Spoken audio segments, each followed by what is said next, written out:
سوال کیا گیا ہے کہ میں نے اپنا زیور اپنی بالغ بچیوں کے نام کر کے الگ رکھ دیا ہے کہ ان کی شادی پر ان کو دوں گی، تو ان بچیوں کے نام رکھے ہوئے سونے پر بھی زکوٰۃ ہوتی ہے؟ دیکھیں، سب سے پہلے تو یہ بات سمجھ لیجئے کہ انسان کو جان بوجھ کر ایسا کوئی بھی ہیلہ نہیں کرنا چاہیے جس سے اس کی نیت یہ ہو کہ وہ خود کو زکوٰۃ سے بچا لے۔ رسول اللہ صلی اللہ علیہ وآلہ وسلم نے فرمایا الید العلیٰ، دینے والا ہاتھ خیر من ید السفلیٰ، لینے والے ہاتھ سے بہتر ہے، نیچے والے ہاتھ سے اوپر والا ہاتھ بہتر ہے، یعنی دینے والا۔ تو انسان کو ہمیشہ کوشش یہ کرنی چاہیے کہ وہ زکوٰۃ دینے والا ہو، اللہ رب العزت اس سے اس کے مال میں برکت عطا فرمائیں گے۔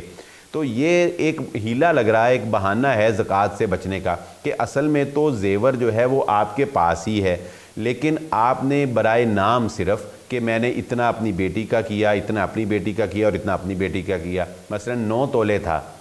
اب 9 تولے کے اوپر زکوٰۃ ہے، لیکن آپ نے کیا کیا کہ 3 تولوں میں اس کو تقسیم کر دیا، تو کسی کے اوپر بھی زکوٰۃ نہیں رہی۔ جبکہ دیکھا جائے تو آپ نے ابھی ان کو مالک نہیں بنایا، صرف نام کیا، تو برائے نام جو ہے وہ ملکیت نہیں ہوتی، یہ ہیلہ ہے، اس لیے ایسے اقدامات جو ہے وہ نہیں کرنے چاہیے۔ رسول اللہ صلی اللہ علیہ وآلہ وسلم جب عاملین کو زکوٰۃ لینے کے لیے بھیجا کرتے تھے تو اس بات کی تلقین کیا کرتے تھے کہ کسی پر زبردستی جو ہے وہ جانوروں کو ملا کر زکوٰۃ ڈالنے کی کوشش نہ کرنا، اور زکوٰۃ سے بچنے کے لیے جانوروں کو جدا بھی کرنے سے رسول اللہ صلی اللہ علیہ وسلم نے منع فرمایا۔ تو اس طرح کسی پر زبردستی بھی زکوٰۃ جو ہے وہ شریعت نہیں عائد کرتی، لیکن زکوٰۃ سے بچنے کے لیے مال کے ساتھ ہیلے بہانے کر کے اس کی عارضی سی تقسیم کر لینا یہ بھی درست نہیں ہے۔